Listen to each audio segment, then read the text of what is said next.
नमस्कार मित्रों, मैं डॉक्टर सुनील तिवारी, आपका मेरे यूट्यूब चैनल में बहुत-बहुत स्वागत है। मित्रों, मैं आज आप सभी छात्रों के लिए शिक्षा में मूल्यांकन पे अति महत्वपूर्ण प्रश्न लेके आया हूँ, जिससे आप इसको देख के 60% अंक निश्चित तौर पे पा सकते हैं। तो इसलिए इस वीडियो को शुरू से अंत तक ज़रूर देखें और जो हमारे चैनल से पहली बार जुड़े हैं छात्र, वो हमको सब्सक्राइब करना ना भूलें। बेल आइकन ज़रूर दबा दें जिससे कि नया नोटिफिकेशन प्राप्त होता रहे। तो चलिए अब हम चर्चा करते हैं कि कौन से प्रश्न संभवतः इस समय आने वाले हैं। तो अब जैसे मान लीजिए आपका पहला प्रश्न बनता है, पहले आपको 5 प्रश्न करने कंपल्सरी हैं। एक पहला प्रश्न अनिवार्य है, जिसमें आपको 60 नोट्स करने हैं। वो आपकी जो बनाया गया है शेड्यूल, 8 नंबर का एक क्वेश्चन होगा, 4 प्रश्न आपको उसमें से करने होंगे। तो हम आपको बताते हैं, जैसे कि पहला प्रश्न आप देख रहे हैं, मूल्यांकन के अर्थ की व्याख्या कीजिए। Explain the meaning of evaluation. ये बहुत इम्पोर्टेंट है। ये आपका प्रश्न पूछा ज़रूर जाता है, क्योंकि मापन और मूल्यांकन है तो ये आएगा ज़रूर। मूल्यांकन एक बार आप ज़रूर पढ़ लें, ये पूछा ज़रूर जाएगा, इस पे विशेष ध्यान देंगे। अब जैसे दूसरा प्रश्न आप देख रहे होंगे, बी पार्ट है, मापन तथा मूल्यांकन में क्या अंतर है। What are the differences between measurement and evaluation. तो मापन और मूल्यांकन का अंतर क्या होता है, इसको आपको आना चाहिए। और मापन और मूल्यांकन का अंतर आप हमेशा लाइन में डिवाइड करके ही, अंतर जो आएगा आपको लाइन में डिवाइड करके आप उसका आंसर देंगे, जिसमें आप ज़्यादा अंक प्राप्त कर सकते हैं। तीसरा प्रश्न यानी कि सी जो शॉर्ट में है, अवलोकन उपकरण के विषय में लिखिए। Right about the observation tool. ये आपका महत्वपूर्ण प्रश्न है। इसमें अवलोकन उपकरण के विषय में लिखिए, यानी कि इसके बारे में ऑब्जर्वेशन किससे कैसे किया जाता है, उसके बारे में आपको इसमें लिखना होगा। तो ये आपका प्रश्न बनता है। ये उसके बाद आप डी देख रहे हैं, किसी उपकरण के मानक से आप क्या समझते हैं। What do you understand by norms of tool. ये इम्पोर्टेंट आपका है, नॉर्म्स ऑफ टूल, इसको आप ध्यान दीजिएगा। इसमें यह आपका हर बार पूछा ज़रूर जाता है, तो इसको आपको करना होगा। नॉर्म्स ऑफ टूल, ये शॉर्ट में भी अगर आपको ना मिले तो लॉन्ग में भी मिल सकता है। आंसर आपको सेम ही लिखना है, चाहे लॉन्ग में हो या शॉर्ट में हो। अगला प्रश्न आपका जैसे ई है, सीजीपीए से आपका क्या अभिप्राय है। What do you mean by CGPA. ये आपका महत्वपूर्ण प्रश्न है। ये शॉर्ट में पूछा, लॉन्ग में बच्चा ज़्यादा लिख नहीं सकता है, इसलिए ये शॉर्ट में ही पूछा जाता है। और अगर लॉन्ग में आएगा तो इसमें 2 प्रश्न इसमें जोड़ देते हैं। तो ये आपका बनता है, सीजीपीए से आप क्या समझते हैं, what do you mean by CGPA. उसके बाद एफ आप देख रहे होंगे, भारत में माध्यमिक स्तर की परीक्षा प्रणाली। ये बहुत इंपॉर्टेंट प्रश्न है आपका, वेरी वेरी इंपॉर्टेंट प्रश्न है कि what about right about secondary level examination system in India. ये वेरी इंपॉर्टेंट है और ये हर बार प्रतियोगी परीक्षा में और आपके बीएड में जो थर्ड सेमेस्टर की परीक्षा है उसमें पूछा जरूर जाएगा। तो इसको जरूर ध्यान में रखेंगे कि right about secondary level examination system in India. उसके बाद आपका आता है जी, चतुर्थांश विचलन से आप क्या समझते हैं। ये भी इम्पोर्टेंट है, शॉर्ट नोट्स में पूछा जाता है, यूनिट 4 से है। इसमें what do you mean understand by quarantine deviation. उसके बाद एच है आपका, सहसंबंध को परिभाषित कीजिए और डिफाइन द टर्म कोरिलेशन। यानी कि सहसंबंध को परिभाषित किए, सहसंबंध आपने पढ़ा होगा। ये आपका बहुत आसान है, सहसंबंध अगर आपने कर लिया तो लॉन्ग में भी पूछा जाता है, शॉर्ट में अगर आपने अगर आ गया है बहुत अच्छा है। आपको जो भी सांख्यिकी से संबंधित होगा उसमें आपको पूरे पूरे नंबर दिए जाएंगे, तो इस पे आपको ध्यान देना है। ससंबंध आप पढ़ें, ये भी बहुत अति महत्वपूर्ण प्रश्न है। उसके बाद अब हम आते हैं, अब की जो पैटर्न बना है उसमें 5 प्रश्न पूछे जाएंगे, उसमें से आपको कोई 4 प्रश्न करने होंगे।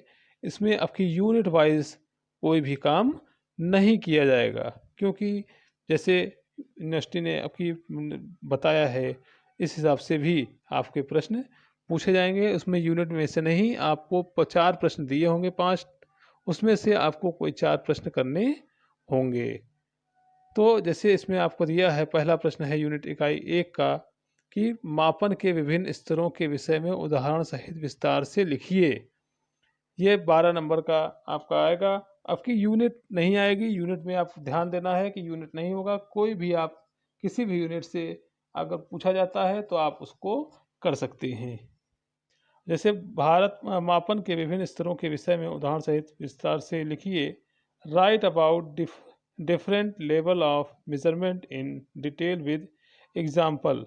अब इसमें आपको ये इम्पोर्टेंट है, आपका ये पूछा जरूर जाएगा। इसको आप उसके विभिन्न स्तर पढ़ लीजिए, उसके लेवल पढ़ लीजिए, ये बहुत इम्पोर्टेंट है जो बताया जा रहा है। अगर आप उस पर ध्यान देंगे तो 60 नंबर से ज़्यादा आपके इसमें फर्स्ट पेपर में आ सकते हैं।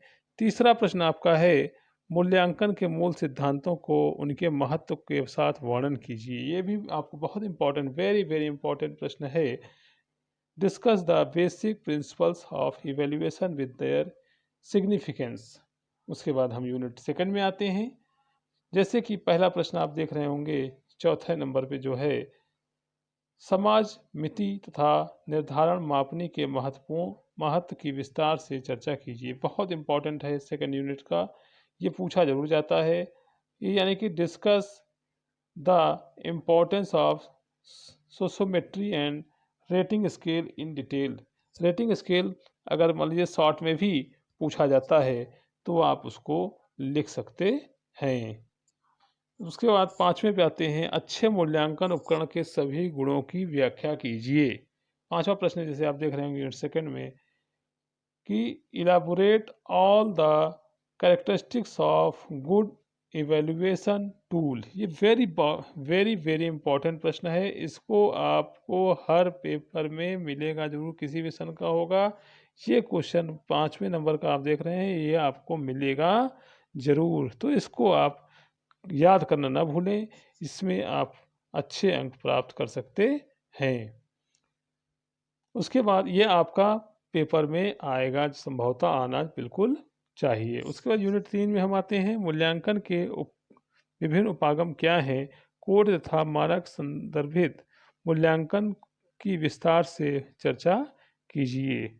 What are the different approaches in evaluation, discuss the intuition and norm reflected evaluation in detail.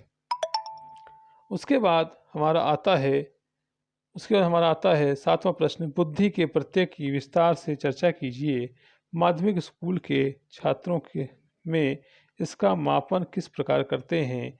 Discuss the detail the concept of intelligence, how can we measure it for secondary school students. उसके बाद अब हम चौथी unit पे आते हैं।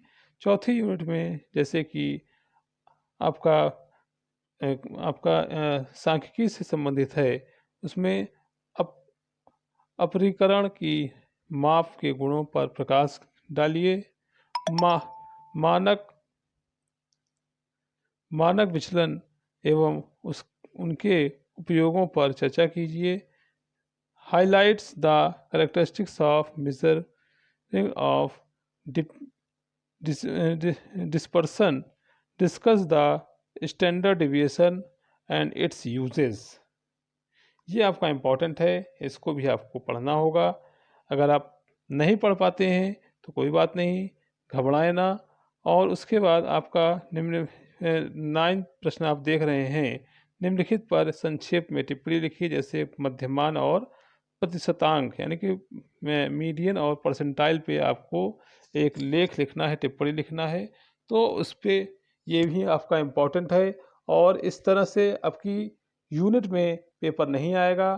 Paper जो आपका आएगा उसमें आपको 5 प्रश्न करने हैं, उसमें से यूनिट में से नहीं होगा, कोई भी आप जो 4 प्रश्न आपको लॉन्ग में करने हैं, आप कोई भी कर सकते हैं। ये आपकी अच्छा है और आपको यानी कि जैसे एक यूनिट में से 2 प्रश्न आते हैं, तो हर यूनिट में से 2 प्रश्न उसमें भी पूछे जाएँगे।